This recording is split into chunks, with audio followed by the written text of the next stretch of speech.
¿Qué tal? Soy Edgar Cortés. El conjunto de los derechos humanos se agrupan en derechos civiles y políticos y derechos económicos, sociales y culturales. Los primeros integran el Pacto Internacional de Derechos y Políticos, donde se reconocen derechos que tienen que ver con la libertad, la vida y la integridad de las personas, así como con la participación en la vida social y política. El Pacto Internacional de Derechos Civiles y Políticos, fue adoptado en Naciones Unidas en 1966. Y una de las formas de asegurarse que los países que lo adoptan cumplan fue la creación de un comité de expertos que cada 4 años revisan los avances realizados por cada nación.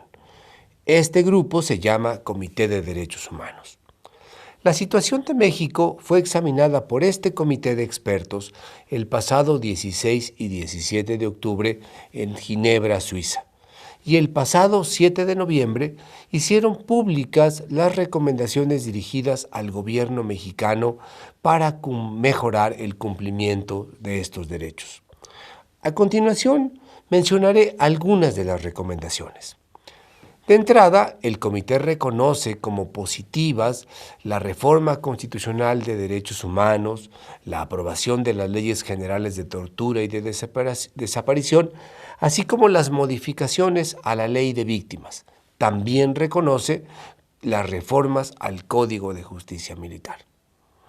Pero, en contraparte, el comité expresa su preocupación porque la implementación de la ley de víctimas presenta serias deficiencias, como son que no todos los estados han creado el órgano de atención, que la mayoría de los que existen tienen pocos recursos, poco personal y está insuficientemente capacitado. Así como que la atención a las víctimas es burocrática y de difícil acceso para las mismas. Al respecto, recomienda que el gobierno provea de los recursos necesarios, de capacitación adecuada y de los mecanismos de control eficaces para que las víctimas de violaciones de derechos humanos reciban con prontitud una reparación integral.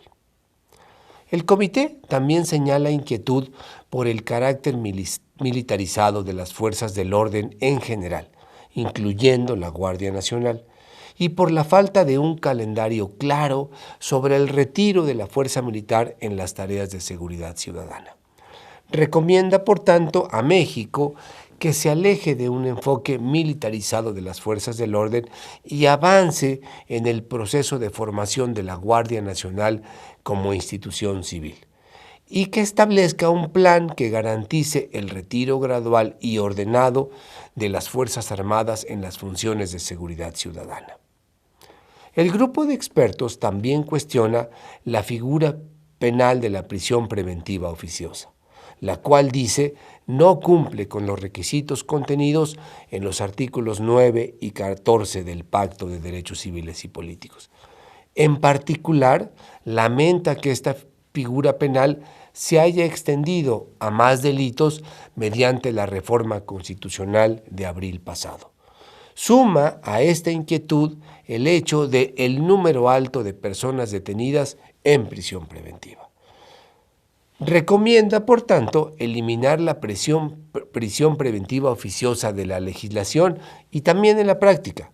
El gobierno debe reducir, dice, significativamente el uso de la prisión preventiva y velar porque siempre se tenga en cuenta la posibilidad de recurrir a las medidas alternativas a la privación de libertad y asegurar que la prisión preventiva sea el último recurso y se aplique de forma excepcional, cuando sea estrictamente necesario y por el tiempo más breve posible. El comité también señala que existe un alto nivel de violencia, incluyendo violencia letal o mortal e intimidación en contra de personas defensoras de derechos humanos y periodistas.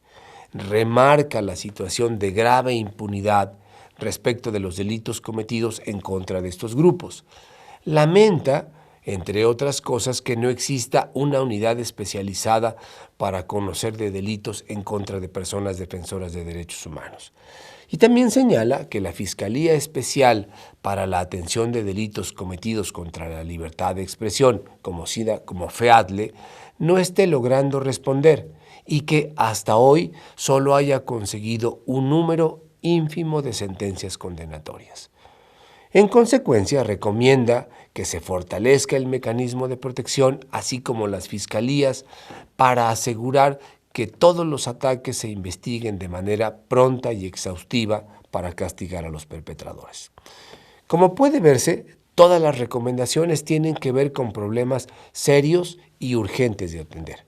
Ojalá que el discurso gubernamental en favor de los derechos humanos se convierta en acciones concretas que mejoren la situación en México.